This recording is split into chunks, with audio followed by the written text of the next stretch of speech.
Casual Magic has been sponsored by Quiver, maker of the Quiver and Bolt deck cases and other fine deck holding accessories. Use the code CASUAL on their website for 10% off your order. We're also sponsored by Architect, the premier site for hosting your decks on the internet.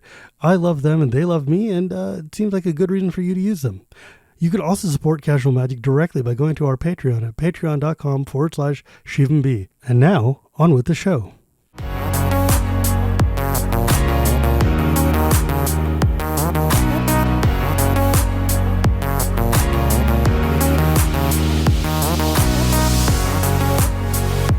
Hello and welcome to Casual Magic, the show where we talk about the fun side of Magic the Gathering. My name is Shivam, Bhatt, and Casual Magic is brought to you by Cool Stuff Inc., Architect, and Quiver.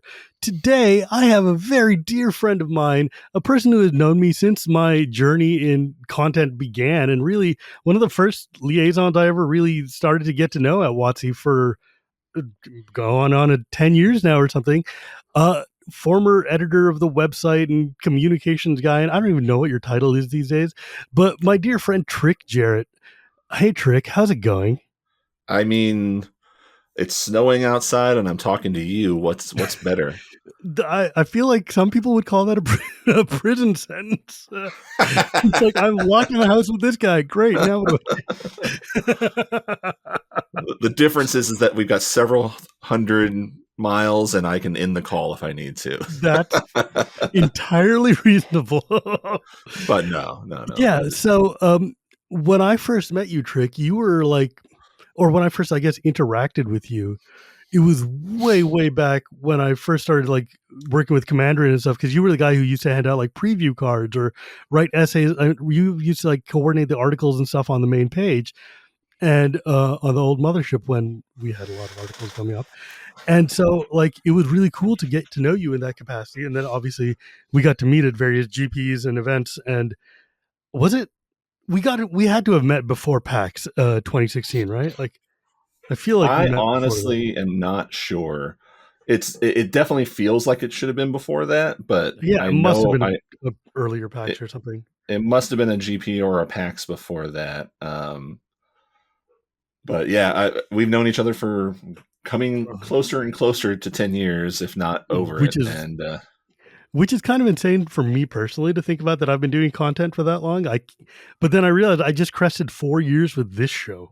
Yeah. And that's insane to me. I've never done anything on my own that long, short of my marriage and like the last job I had. Well, congratulations. Yeah, well, thank you. Yeah. It turns out having a schedule helps me do a thing. And if I need to put this out every week, well, I will. But it's like you've held so many different roles at Wizards since I got to know you. I mean, you're not doing like the website stuff anymore now. Like Blake handles all that, but you've worked on Commander sets. You've worked on design. You created a card for Modern Horizons. I was that Mountaineer, whatever it was, that like the dude who brings a mountain and then when it dies, the mountain goes Alpine away. Explorer. Yeah, like that was your pet card that made it into the set too, wasn't it? Yeah, that's so the story behind that card. I'm not a prolific designer. Like I am one of those guys who will walk into the pit and sort of throw out an idea and then leave. And a hole filler. Well, not even a hole filler, but more of just here's a concept. Someone should do something with this. And so Alpine Explorer, it started out as Trick's Goblin, and it was submitted as a hole filling card, but it kept not getting into sets. Like it just kept not being the right. Like when they're making Magic sets, and hole filling is the process of like, okay, we're building the set. There's the file of all of the cards, and we need a red card that does this, or a green instant that costs more than this, like to make the set the way that they're seeing they want it to be. They'll solicit ideas from people who aren't directly associated or working on this set. And Trick's Goblin was just the thing that I wanted. So I have a Kiki Jiki mono red commander deck, and it's fair. It is not a infinite combo. There's not anything like that. It's one of my pet decks.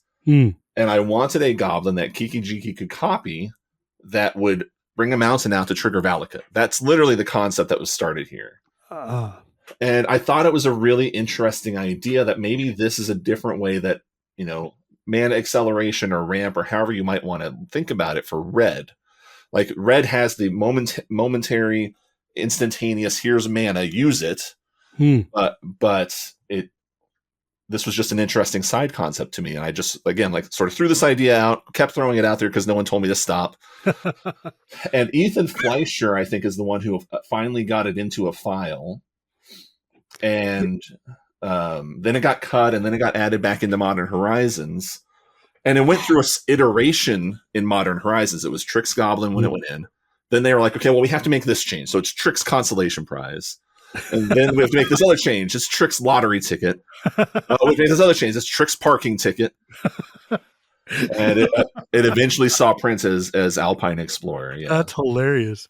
I mean, the thing is, Modern Horizons felt like both a cohesive set and also a place for people to just throw every random idea that's just been bouncing around their heads and like, we don't know where else to put this. Here, Right. you can have... Here's an insect that is also a planeswalker. Happy birthday. Go and handle that.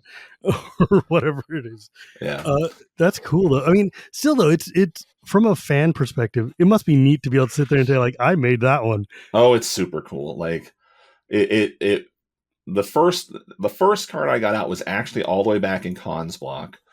Wow, really? It's one that I have split credit on. And I have to remember what it was called. Or what its final name was. I know what I submitted it as. What's it do? It's 5 converted mana cost, 3 UU.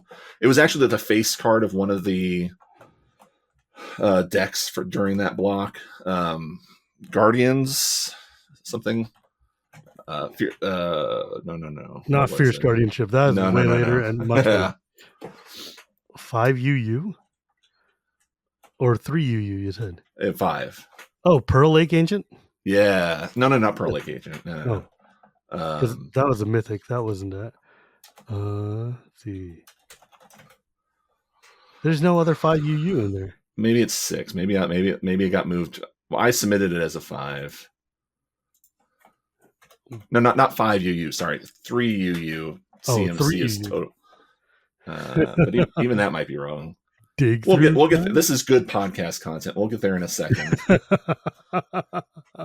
Anyways, it doesn't matter. It was Sage Eye Avengers 4 UU, and this was when Prowess was being introduced. And I submitted a card. You'll see there's a theme with my cards that I submit because, like I said, my goal is to submit a concept and see that go somewhere.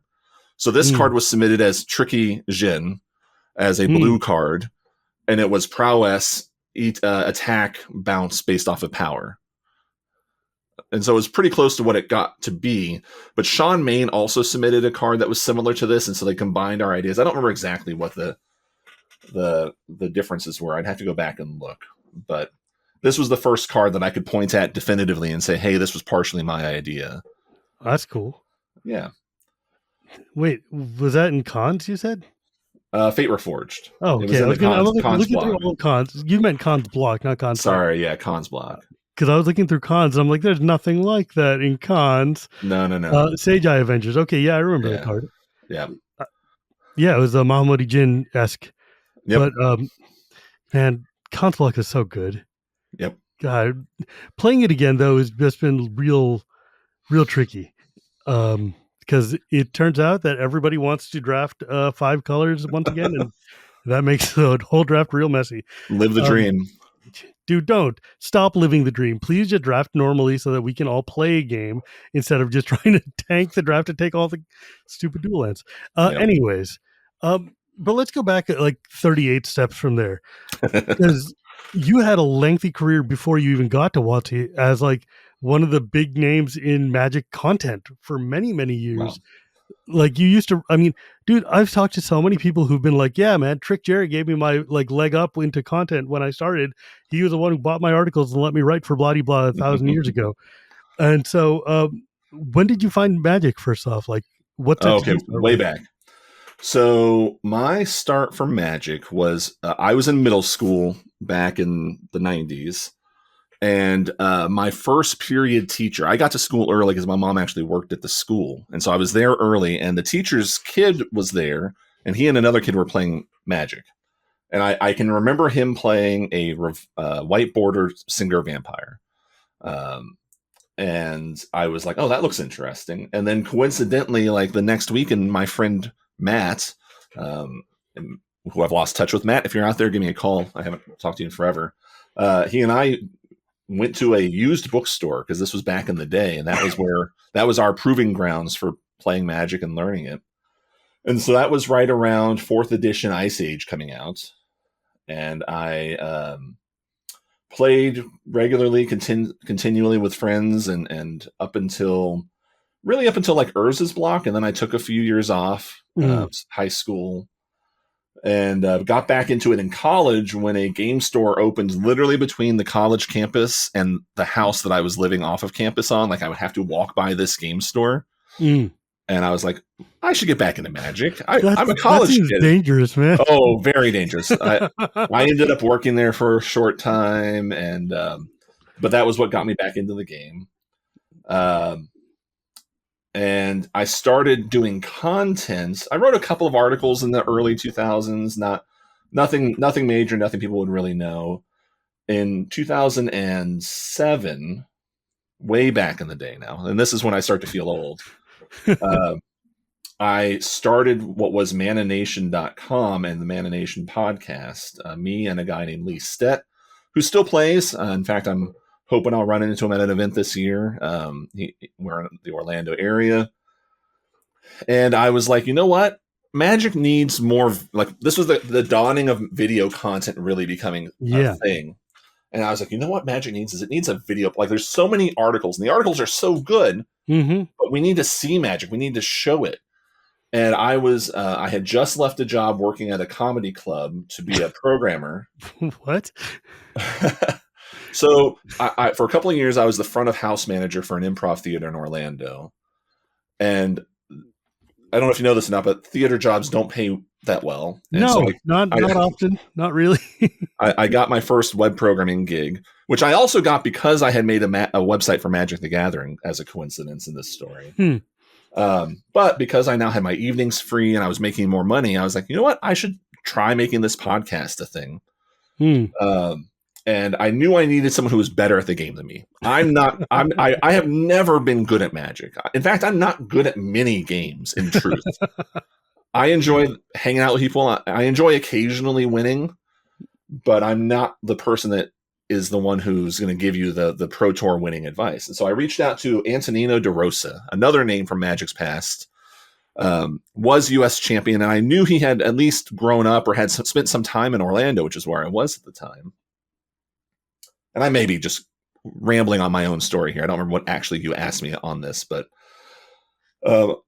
I reached out to him, and he's like, hey, man, I don't live there anymore, but here's another guy you can reach out to. And he put me in touch with a guy named Lee Stett, and so we connected and started doing the Mananation podcast.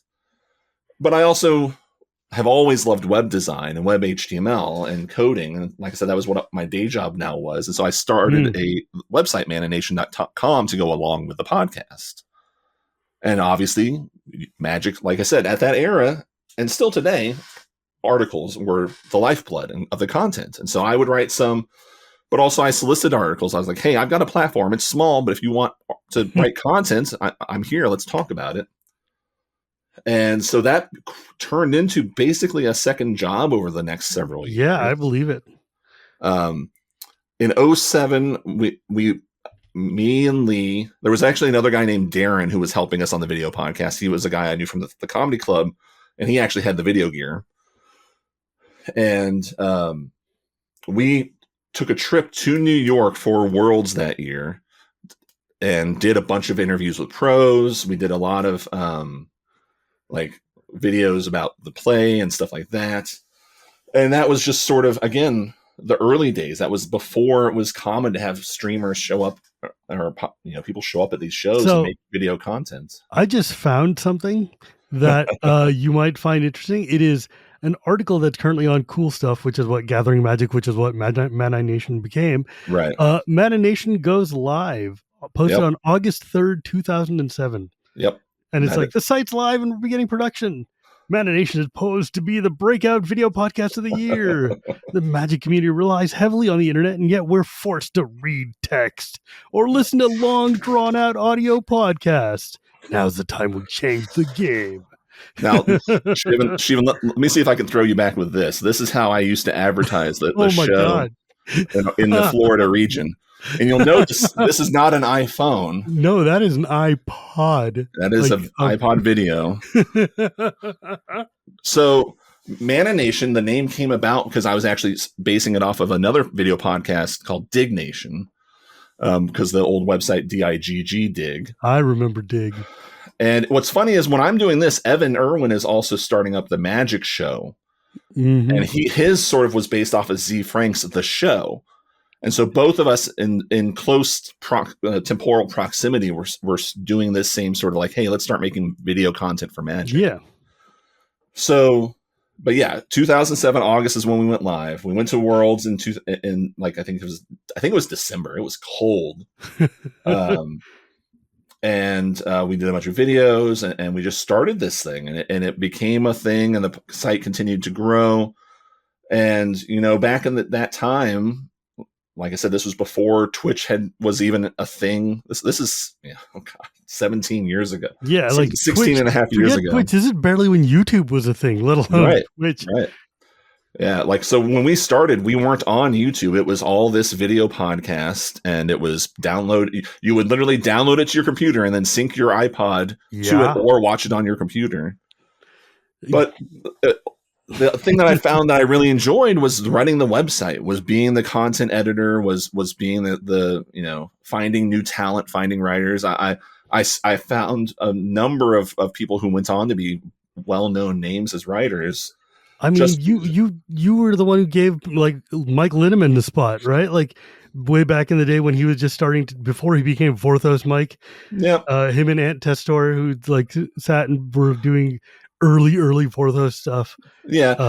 And the thing I want to make, I've always said is that I didn't give them anything. Like they were going to be talents. They were going to make content and do whatever they wanted to, were going to do. It just so happened that I was able to be part of it on the way. Like, none of these people, no one that I would tell you of are people I'd be like, no, I made them what they are.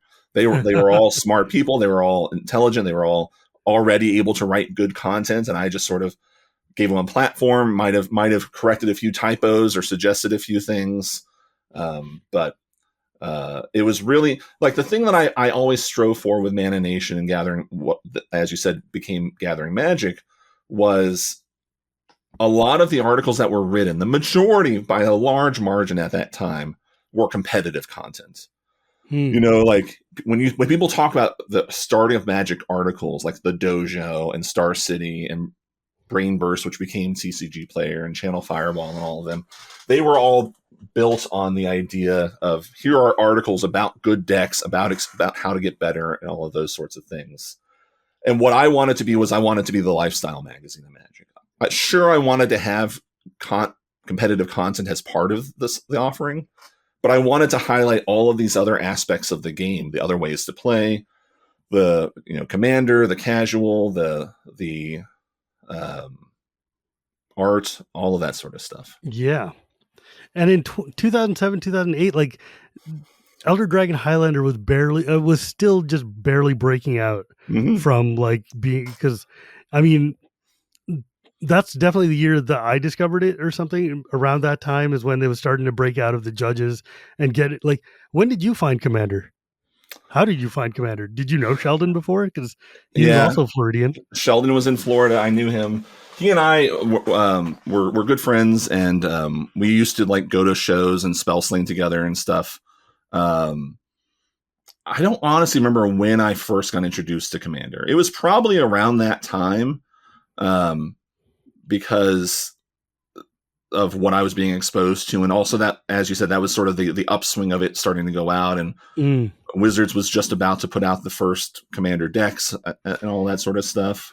Well, the first Commander decks didn't come out until 2011. So it was still like, we were starting to see more articles on like the Mothership and stuff about like Commander, Elder Dragon Highlander.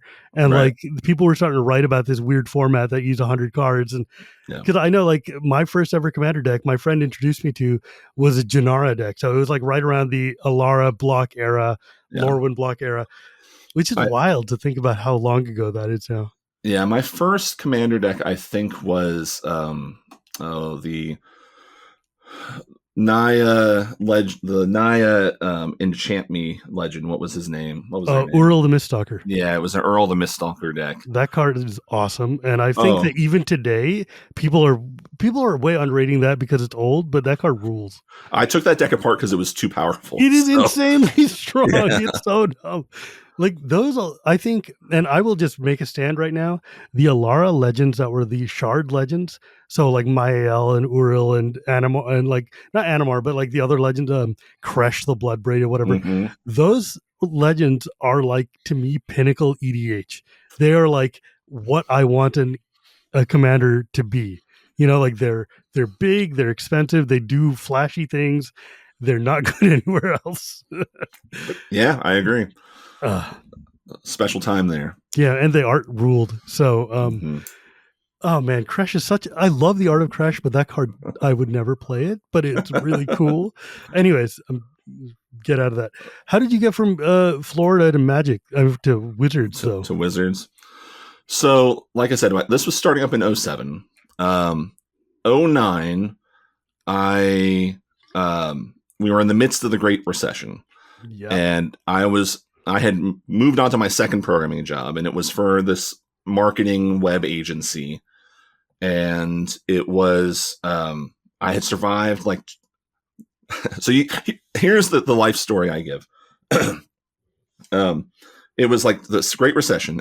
I had survived like 2 rounds of layoffs. So I'm working this full-time job and also running this website as a second job. Like, just like, sure, basically 2 40-hour weeks on on the minimum. And I've moved in with my girlfriend. And 2009, July of 2009, I am working now like 70 hours a week for my day job because of multiple layoffs. We're trying to keep these partners. We're just trying to get through all this sort of stuff.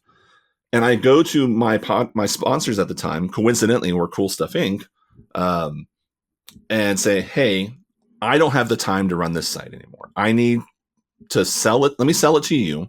You hire someone else to run it. And I'm going to go propose to my girlfriend. I'll use the money for our wedding. It's going to be great. I love the business-like way you're just like, yeah, I'm going to handle this wedding thing and take care of this problem. Right. I had a plan. And that was on a Friday or on a Thursday. Saturday, like I said, I take my girlfriend out. We have this whole day planned. I propose to her. She says yes. Great rejoicing. Monday, I go into work and I get a meeting on my calendar. And I'm like, uh-oh. And I walk in and it's the head of HR and I go, uh-oh. And they lay me off.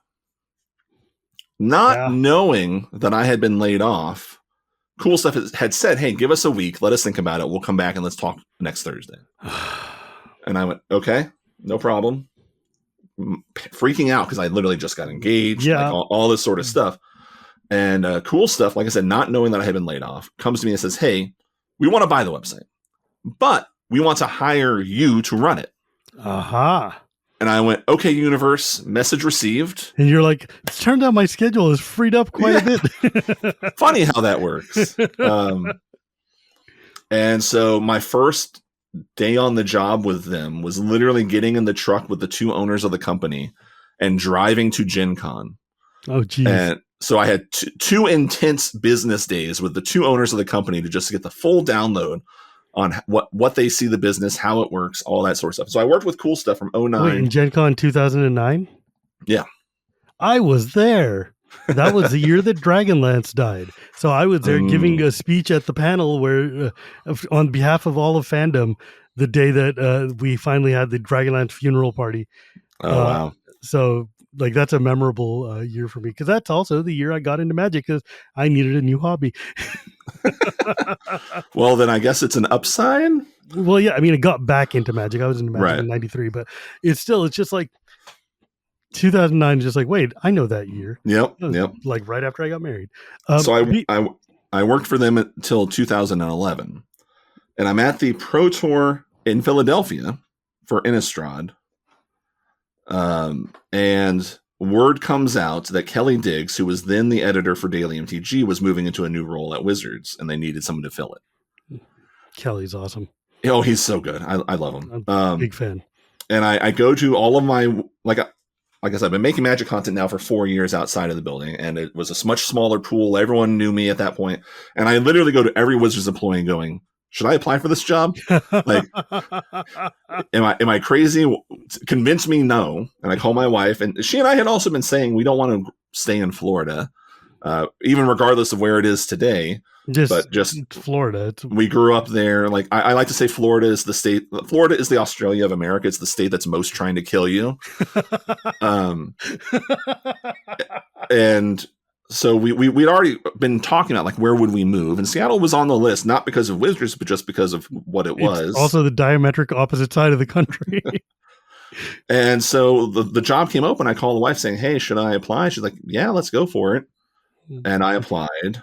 And they hired me. And so December of 2011, Katie and I drove from Orlando, Florida to Seattle, Washington in 4.5 days with 2 dogs in the back of our Element. And that's a horrific drive, man. That's like diagonal across the country. Yeah. And we were racing a snowstorm, like a front that was coming across the Midwest that was predicted to turn into like a bad snowstorm, or like in St. Louis or Kansas. And we're like racing to get across it in time. And it ended up being, we honestly really enjoyed the drive. Like, America's a beautiful country. Oh, yeah. And I will always regret not having been able to take more time on that drive and go see places and stuff like that. When my family moved from Massachusetts back to California in like 1992 or whatever, we decided that we were going to take 2 weeks, and we drove across and went slowly and saw as much as we could everywhere, and just like, saw all the national parks. And this country is stunningly gorgeous and utterly gigantic. Yep. And it's very hard to get to places, but once you get there, you're like, damn, that's very cool looking. Yeah, absolutely. And so, we made that drive in 4.5 days, and we've been here ever since. So I started in December of 2011, just crossed 12 years. And damn, that's a long time to stay in the games industry at one company. Yeah, it is. Wizards has a lot of people who have stuck around by nature of loving the games that we produce and the company. But, it is a long time. I mean, there are people there who've been working on D&D for like 40-something years, which is completely bananagrams to think about. I would say like 50 years, but a lot of those old timers are just like retired now. Yeah, there's no one past. In I think the longest tenure is 40. It might be 41 at this point, and that's older than Wizards is, because they started with TSR. Right. Which is just still bananas, though, right? Yeah. Like, you're like, damn, that's a long time to do anything, man. Yeah. I mean, even Rosewater is like getting up there in like 25 something years. It's like, wow, that's a very long time to hold a position. Yep. What do you do there now? Because you left the website and left it in the hands of Blake, who's fantastic and does great things. But you've been like doing various communications things there, right? Generally in the space of marketing and social content and things like that. So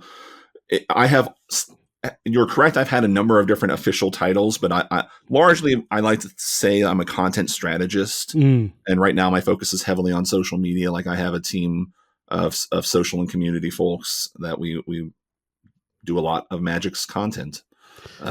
Magic's social side is long and complicated. Trying to herd these cats is not fun. Fun fact, I started Magic's Facebook page before I started at Wizards of the Coast. That's funny. Yeah. When I was doing Mana Nation, Facebook rolled out pages, and I messaged my contact at Wizards saying, "Hey, are you guys going to do anything with this, or am I okay to do it?" And they're like, "No, we're not going to do anything. You go for it." And so I made the first Magic the Gathering page, and did you bring it with you? Well, so we'll get to that part of the story. The short answer is yes, but I didn't bring it. It arrived ahead of me. The thing that I think is fascinating, especially about Magic and social networking, is that Facebook really hit on some of the core features of Magic, which is the social aspect. Like, when they were like, when it was implemented that you would see your friend liking a page, it was hugely impactful for Magic, because you'd be like, well, I'm playing Magic with them, therefore I like Magic, so I should click this button too. where they may never have on their own decided to look up magic. Mm. At least not until later, maybe, or whatever. And so, like, our Facebook page, the Facebook page I ran, grew to 6 figures. Jesus. In the first 2 to 3 years. And I did not do anything nefarious. I was using it to promote the game or promote, news and things like that. But then Wizards did realize they wanted to have it, rightfully, like obviously. Yeah, they're like, wait a second, we need this. This is an important marketing tool. They set their own page up, and I had the one that had 100,000 follower lead. And so theirs continued to not really grow that fast. And so I wake up one day being notified, oh, you don't have this page anymore. Which, again, sure, fine. Obviously, I'm biased because I work for the company, but truthfully, no problem, no issue. I wish they had told me ahead of time. You, right? Like, yeah, exactly. Well, it's more work for me, but also rightfully they should be the ones owning the official page. Right. Exactly. But so I joked when I got hired, I was like, I came for my page, man.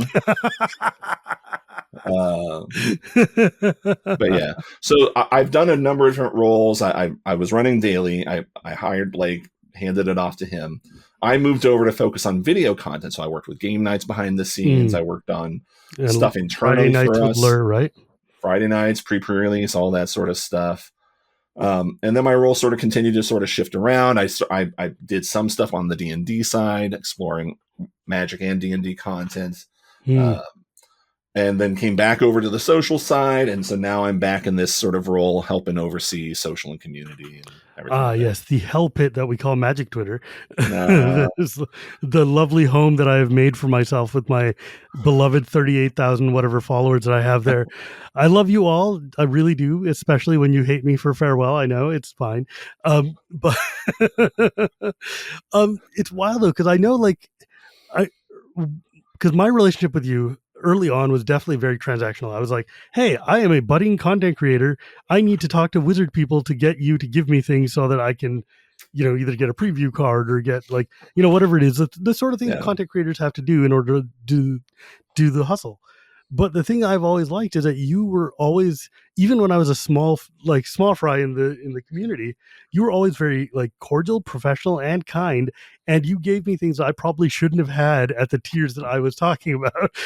When my following was very small, and you gave me a lot of boost early in my career that I really genuinely appreciate. I'm pretty sure you're one of the reasons that I got onto the PPR in the first place at all, right? No, see, this is again what I said earlier. Don't give me any credit on this. I'm involved, but Loading Ready Run was picking people and stuff like that. Oh, my chair keeps falling. It makes for a weird video when my head just keeps getting lower and lower in the screen. Yeah. We just continue to shift the video downwards for both of us. It's kick into my Patreon so I can buy actual furniture, please. But no, yeah, I think like a story I told, I started out as a small creator. So I have that perspective coming into this. And so being in a position where now I work for the Mothership, now I can interact. And I personally, the preview system that is currently in place, I was part of the very earliest iterations of it. And so I saw what it could do and what it could be.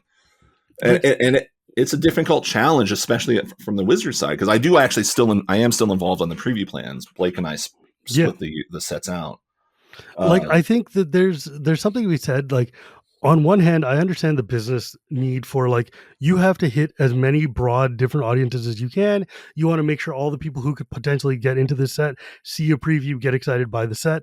I understand that, which is why you need to go to certain big creators or certain people outside the Magic sphere or whatever. But at the same time, I think that there's such a, not responsibility as much as such an important role in giving small time creators in the community or people kind of giving them a preview card as not even a certificate of appreciation almost, or a, hey, you made it, here's your preview. Cause even getting one preview, I know so many people who've gotten their preview cards and have them framed at home because this is one of the coolest things I've ever gotten to do. It's super exciting. It's a meaningful, I still remember my first preview was with Commander and it was Deadeye Navigator of all goddamn cards. But coincidentally, a card that I want to see banned in Commander. I think it's banned itself just because the thing is way too slow in the world of Dockside. But it's still funny to me. And then we got a card. We got Throne of the God Pharaoh. No, what was it? God Pharaoh's Gate. I don't know, the one that was in Amonkhet that like brings things back from your graveyard and turns them into 4/4s and became incredibly powerful in Right. standard. Anyways, not the point. The point is though, like I remember all the previews because they were all so epically important, and like I'm grateful to you guys for giving me that chance and for giving all these other people like every time like a new creator gets like a preview card, I just feel this kind of thrill for them. I'm like, look, you made it. Senpai noticed you. It's so cool. It's like getting into the, or like you did the community cup for a lot of years too, didn't you? Yeah, I inherited the community cup for several years. Like Yeah, that was such a good program. I mean, I guess a PPR is kind of the community cup now, but like it was still like one of those things where like if you got picked for the community cup, that was like for us who are not pro Magic players, that was our right. pro tour. Yeah. I mean, I think the crux of all of this is just how like the story we talked about from my background, like the landscape of the game, the landscape of the internet has changed. Yeah. Landscape of the community has changed. And I don't want to dive into it because it's one of those things that I can just go for hours on. But like there's a deep dive about the way that Magic and the internet have grown up together. And you know, when you were starting out, when I was starting out, it was much fewer creators. It was a different, for lack of a better term, return on what you as the creator would get by previewing a card. You know, like Twitter wasn't the powerful thing it was when the preview plan was starting. Right. It was all about the sites that collected these previews and all that Yeah. sort of stuff, which it still is to a certain degree, but not as much. Now it's Twitter, Reddit, other social places. And so it's a difficult thing to serve all of those different needs that we were talking about with this thing, and also continue to adapt to the internet. Right. You know, continue to adapt and do all of these things. Sorry, I just sort of repeated myself there. Yeah, no, I understand where you're coming from though. So like in your role though, in managing these socials and in watching the growth of the community and the way that Wizards has interacted with the community for the past decade or so, what would you say has been the biggest shifts and changes in the way we act versus the way you guys act and how we interact with each other? I don't think that there is I mean, I don't really think there's a good answer, and not even just like I can't say a thing because of the company thing. Like just genuinely, the community is passionate. That's what it has always been, and that is the lifeblood of the game. Like when people stop being passionate, that's, and Rosewater says this all the time. That's when, you know, that's when it's an emergency sort of thing, right? And so like you've seen like the I mean, we can both say we've seen the shift between like where the community is definitely more pro focused, more pro tour focused, more coverage and more strategy focused, and going deeper into like there was a period of 4 or 5 years where it was all Vorthos all the time, and now it's been this weird rise of like casual play and kitchen table and like CDH, and there's like these weird kind of ebbs and flows you see. Like, have you guys had to adapt yourselves to like the kind of messaging you do depending on like what you're seeing from us? I mean, yeah, I think the answer is yes. I can't think of examples off the top of my head that I can give. Right.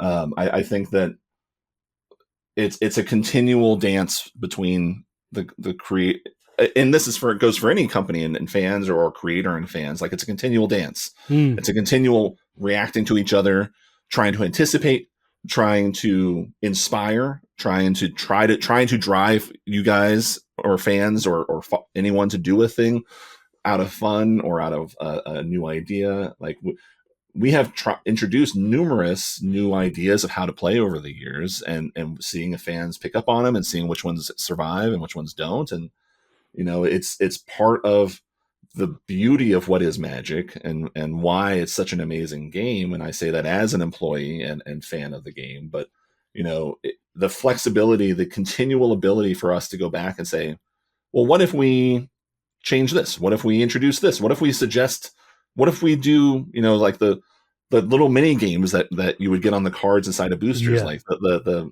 I forget what it's called, the little on the card, like, like Winston draft and other things on the token, or the Blitz Magic or things like that. Like just the fun, different ways for you to interact and experience this thing. Like as you've talked about on your podcast, like the way that you look at cards dramatically changes depending on how you're interacting with it, whether it's Yeah. draft, whether it's commander, whether it's whatever. And that seems like a dumb statement, but also it's the core of what makes this game this game. Yeah, like one of my goals has been to try to encourage people to use every card they can in ways that aren't just like like I hate that there are cards in Magic that are like one and done. You draft them, you play them in your draft, and then you throw them away and never think about them again. I'm like, dude, there's got to be some place for these cards to live. Some build like a trash deck and put in these stupid like extra giant growths or whatever you've got. You know, I don't remember where it is, but I used to play a format in college that, and I think some people called it Type 4 or whatever, but it was just it was a single stack deck. Everyone at the table played it. You started with no cards in hand. There was no mana. You drew a card, and then they were all awful cards you would never play in other concepts. But in this scenario, when this is how you're playing, you take on that value, and it comparatively, if all cards are terrible, all cards are good. Right. And so I love that sort of format where it completely changes how you evaluate or how you see those sorts of cards. And I'm running a D&D campaign that's set in a fantasy modern day Seattle. And it's a fulfillment of an idea that I've had on that same sort of vein of like, I want to input ideas or memories in my players' heads so that when they go around Seattle, they remember this magic moment that we had from our campaign. That's so cool. I love that idea. Yeah. And it's that same way with Magic where you're like, okay, I now remember this card that I would never remember otherwise because I played it in this crazy game that, you know. I mean, to be honest, that's half of why me and Wheeler started Shivam and Wheeler Love Magic, just to be able to go and tell stories about the garbage trash cards. Like the 25th card in the draft that you got out of a Lorwyn pack or whatever. Like, why? Again, what is this garbage? But it doesn't matter. It's garbage because of the context of when you're looking at it. But like the cards serve a purpose within the set, and they can't, again, depending on how you play them, like Pauper makes cards better, all that sort of stuff. Dude, people say that Pauper takes trash cards and turn them good, but Pauper is really just vintage light. Like, let's be real. Pauper is one of the most powerful and busted formats in Magic. I'm not genuinely not qualified enough to really dive deep on Pauper conversation. Yeah, I'll just leave it at this. My Pauper Elves deck can hold its own against my Legacy Elves deck. Sure, yeah. It's insanely strong. Yeah. My point was just the crux of, there are cards that you would otherwise not play. Oh, yeah, that for sure. are played in Pauper, but you're absolutely right. 100%. That's why I love like weirdo formats like that. I love people when people come to like when Dan showed up. Dan makes me so happy because it's like just the most garbage pile of crap. And yet it's so much fun. It's so much fun. Well, the reason before we started, you had me read a card for volume testing. The reason I had Hidden Nursery up was a reminder that I need to add it to my dog deck, which is my green version of Dan. So. Oh yeah, you were creating like a different version of. Okay, tell me about it. We've talked about you enough. Let's talk about cards. Fair enough. So Dan, and I forget the creator's name, and I apologize. Is this a similar thing where it's a single deck that's shared between players? Yeah, and it's all blue. The only creature in the decks are Dan's, yes. and it's almost a board game experience in that it's using the pieces that are Magic cards, but it's a completely different sort of play experience from what you might see in a normal game. You know, it's funny. I talked to Sheldon about this at like one of the last times I saw him. We were talking about Dan, and he was like, "It's like watching the worst control mirrors from the slowest players on the planet, circa like Psychotog era, mono blue on mono blue." And I'm like, "Yeah, isn't it amazing?" And he's like, "I hate you so much." Yeah. Well. Similarly, like I'm not smart enough to play Dan at a competent level, and see my earlier comment where I'm just bad at games. Like, but what I do love and I find interesting is the idea. Like, I am a Boros player, but I also have a deep, abiding love for green. And I've had a bucket list idea that I've never really sat down and tried to do, which was a 2-player Winston draft mono green cube. 2-player Winston draft. So remind me what a Winston draft is. It's so Rochester draft. Yes. Winston is you put 4 cards up. I pick one, you pick 2 of the remaining 3, and I get the 4th card. All 4 cards are face up in a Winston draft. Right. Yeah. No. Winston is the 3 stacks. Winchester is what I just described. Yes, and that's what I meant. Winston that's what I meant plus to Rochester. Say. Right. Yeah. But Magic players love being clever. Yeah, we do. It's our favorite thing besides being right technically. So the idea of that 2-player cube morphed into the idea of, okay, what if I did a mono green Dan? What would that creature be? And what I settled on was Wild Mongrel. I was going to say, I'm like, Wild Mongrel feels like it would be the most perfect card for that. Exactly. Now, what was fascinating when I built this was, and so the deck, and I've put it out on my Twitter and things like that. I can give you the link so you can link to it from show notes or whatever if you want. But right now it's got, I think, 14 Wild Mongrels in it.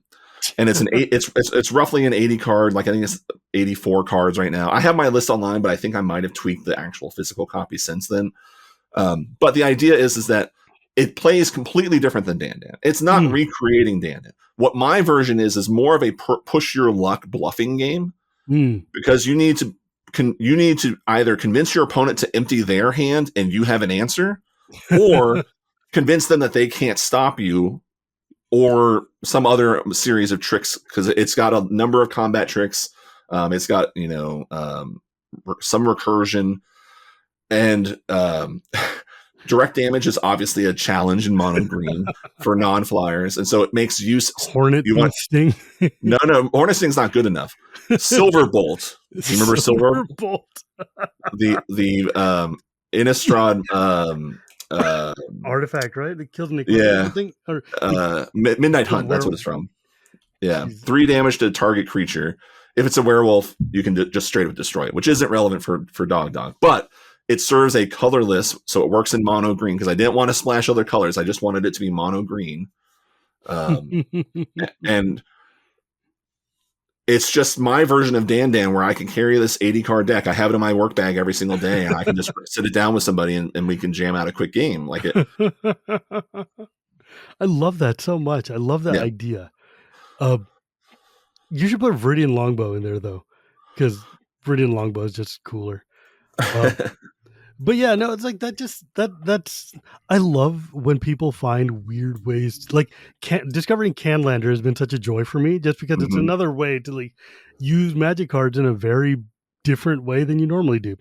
Yep. So Longbow's not good enough because it only deals 1 damage. Yeah, but it makes me happy. That's fair. Completely fair. And it just does so much work in my Hapatra deck where it's like, sure, yeah. With the best one is with there's a stupid Ilkor or something like that you can tap to turn somebody's power or toughness into 1. Oh yeah, and then like you do. I had a pink. I'm sorry, go ahead. No, I'm just thinking about killing people.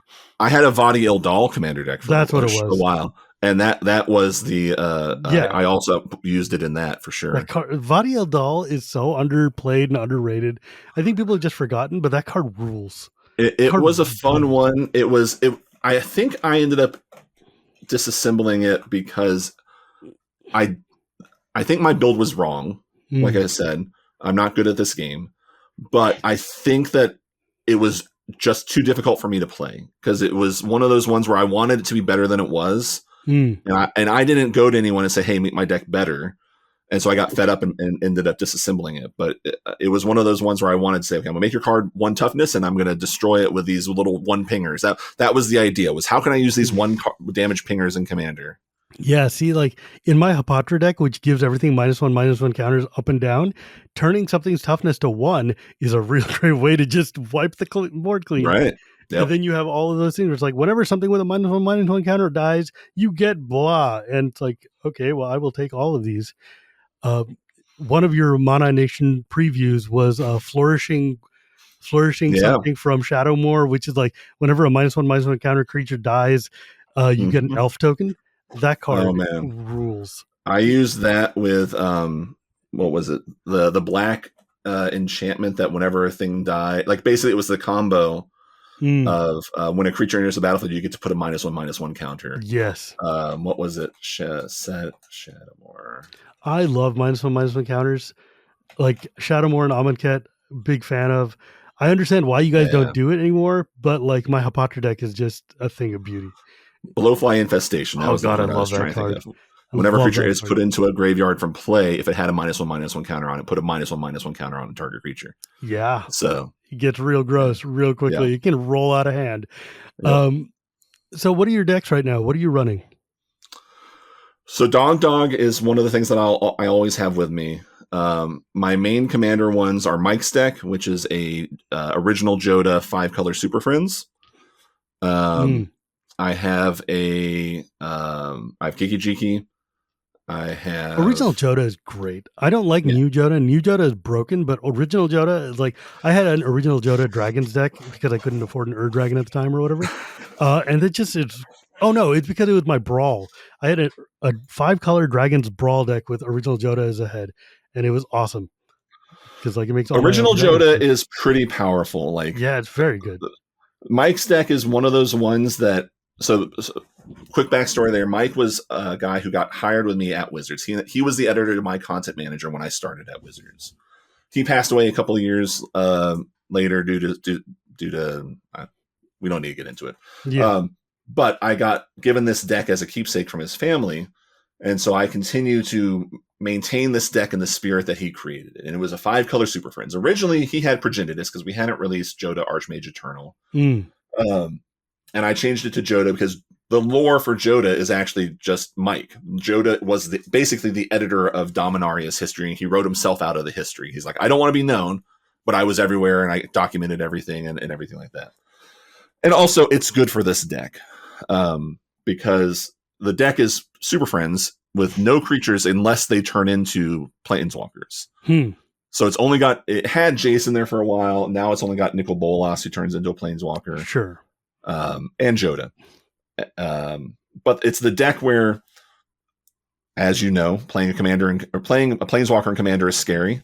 And so if I die early, I die early. But if they let me sit, if they're like, Trick can't defend himself, poor Trick, then I will eventually never let the Planeswalker player live. Are you kidding me? You will never come back from that. I Joda out Omniscience and then go off. Dude, there's very little in Magic that makes me saltier than Super Friends decks. Just because the second you have 2 activations, I can't do anything ever again. Like, once you start bouncing my creatures and then forcing me to discard or sack everything, I'm like, Well, that's why the trade-off here is, like I said, I am defenseless. You have to choose to let me sit around. No, I will be that bad guy. That's fine. I'll get salty because I want to play the game, but also that's the deal I've made with Mike. Right? Yeah, exactly. Yeah. It's like playing a Slivers deck. It's. I love Slivers, but you can't let the Slivers guy live. Like you can't. That just. Coincidentally, I have a Slivers deck. I play the first Sliver because I think it's the more fun of the commander options for it, and it's not the immediately. Kill this person. It's not as scary as the other ones. Yeah, sure. But it is totally powerful. And it is meant to be, it's one of those cards where, in the pregame conversation, I'm saying, what's our power level? I don't play that one with randoms. Like, we're just like, we're here to have fun. But it's meant to be one that I can bring to a slightly higher power level. Slivers and Allies are like decks that I just love in theory, but it just end up being so linear. And it's like, it's fine. But I want to build it just to have an end of the day deck. Right. I built the Slivers deck because I had a Nekusar deck, which was supposed to be my competitive deck. And it just wasn't fun. It wasn't, it wasn't consistent enough to be the competitive deck I wanted it to be. And B, I just ended up not enjoying it. Like so I eventually turned that back into, it had originally been Grimgrin, then it turned into Nekusar. Now it's back as Grimgrin because I got the special printing one that we did last year or whatever. Dude, we went a decade without getting a new Grimgrin, and then suddenly you guys give me like 4, and I'm like, what do you want me to do? Come on. And Grimgrin was one of my previews back. That was my last preview before I worked at Wizards. Grimgrin is right now, I would probably say, my favorite deck, hands down. It's just like the deck I have the most fun with. I think it's finally at a position that I can say this deck is locked, and I'm not adding anything more to it. And I just love that deck. It's like You're a stronger man than I. I can never lock a deck. I don't know. There's some decks where I get to where I'm like, look, I just can't add anything more without cutting cards I like. And that's kind of like I got to that point with Tajik where I'm like, my soldiers deck is at a point where I just like you hand drew me a soldier token. I still got it. But Mm-hmm. like I love that deck. It's all the cards in there make me smile when I draw them, and I don't want to cut any of them. So I call that locked. My Hapatra deck, it's lockstep perfect. It's like there's nothing I can add to it that'll make it better than what it is. Leave it alone. And Yeah. zombies, after like the last Innistrad came out, I was finally like, you know what? I can call this one done too because it just does what I want it to do all the time. Yeah. It's at the power level I'm happy at, and there's nothing more to add. I've got other decks that are like super open and rip the guts out and change them all the time, but like there's a couple of decks where I'm like, I've gotten to this when I hit the smile plateau. When I know that any card I pull off the top is going to make me happy, then I'm like, this deck can go into the Absolutely. vault. That's the way it should be. Yeah. I'm the mentality of I want to play with the new cards. These are the decks that I enjoy playing, and I will regularly change every single set. I will change cards in almost every single deck if the set has cards. Oh yeah, me. I mean, I definitely do my like quarterly look back and see like, oh, what cards can I add, and then I lament on Twitter. I'm like, I don't want to take anything out. But Yeah. I approach it with a much more free hand of going, well, I can always add it back in. Well, it's out of sight, out of mind, man. Once I take it out of the deck, I'm never thinking about that card again. I have an Excel spreadsheet of every change I make to all of my decks, so I can go back and see what did I replace with what and all of that sort of stuff. Buddy, I can't. If Architect didn't sponsor me, I'm pretty sure my deck list would be like 6 years out of date. Yeah, that's fair. But I love them, so I keep my decks up to date. Yeah. What commander has been the most recent one to grab your attention? So I have a couple that I have sketched out, and I just need to build. I have not a new commander, or at least not super new, but one that I brewed on was Lind, Cheerful Tormentor. The Curse Lady? Yeah, exactly. I was looking at my decks, and I am definitely prone to making the same color choices for my decks, and so I was like, I need it, especially without Nekisar. I was like, okay, I want a Grixis deck. I'm hoping this deck will be. I'm hoping this will be at the level I can play with Blake. Honestly, Blake is a spiky SOB. Let me tell you, Blake is a competitive guy, and he's I love him. He's one of my best friends. But like we play Commander differently, and that's a thing. Yeah, and so my hope is that this is a deck that's threads that needle of thematic and fun, but also strong enough that I can not feel like I'm not playing the game. And so I have it sketched out, and I've got it finally down to 100, and I just haven't actually gone through and started building it out. I'll probably do that in the next couple of weeks. I'm trying to think if there's any other recent ones that I'm. There's none that I'm like, oh, I need to build this deck right now. Like for me, I've been just delving deep into Baldur's Gate, and I've been looking at all the cards that have been in there, and like periodically, I'm just like, damn, this card is wild. Why have I not thought about it?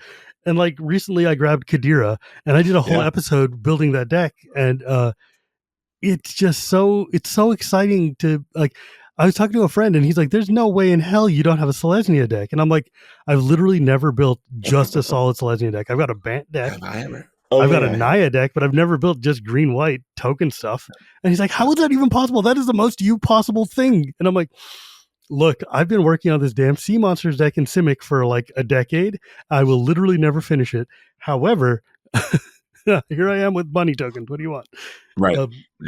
Yeah. God. And then freaking March of the Machines Aftermath came out, and now I'm like, I want to build a Goro Goro and Satoru deck just because I want Ninja Dragons because that looks so fun. Yep. Oh my god, that's another set that felt like it's like I've got a bunch of ideas and I'm just gonna put them somewhere. Yeah, I had a number of like one of the things that I always float, especially around the office, is us doing a Commander League, and so like we haven't pulled the trigger on it just because genuinely. We play enough Commander, and getting people to commit. Like the league idea is like, okay, you're building a deck, but now you're sort of quasi committed to it, and there's some sort of guidelines around how much it can change and all that sort of stuff. And I haven't ever settled on a structure that I'm really thrilled about. But the base idea is usually like, okay, let's take a set. Everyone gets a commander out of it, either randomly assigned or we figure out how to choose. But the idea is everyone would have different commanders.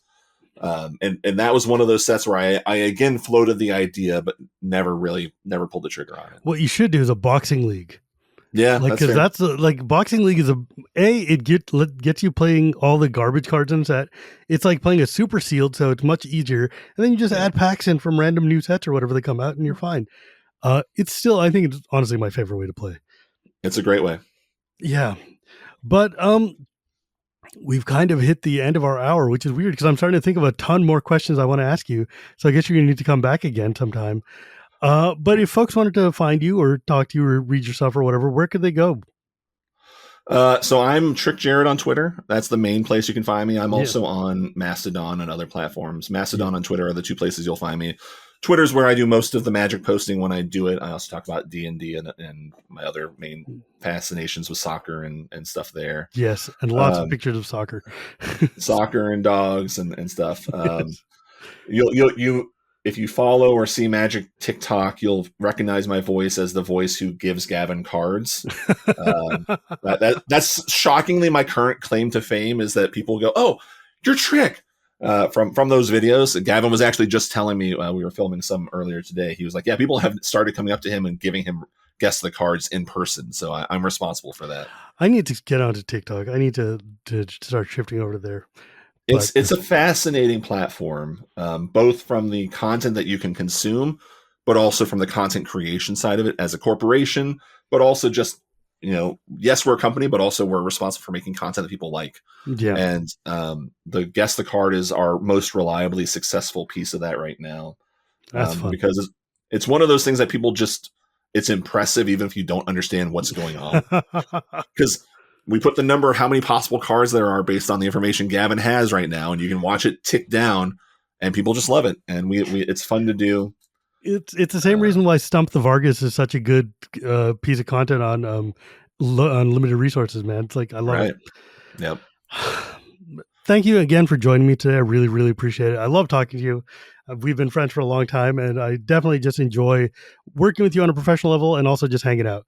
So it's great to see you again, Trick. And as always, my friends, you can find me at Gear Pretty Gears. You can find this podcast anywhere podcasts are sold, or at Cool Stuff Inc. every Tuesday, or at YouTube every Tuesday. Or you can hear me on Shivam and Wheeler Love Magic, or my other podcast, Chronicles of Dragonlance. And you can find me on my Patreon at patreon.com/ShivamB. And remember, my friends, it's not magic without the gathering, and we'll see you next time.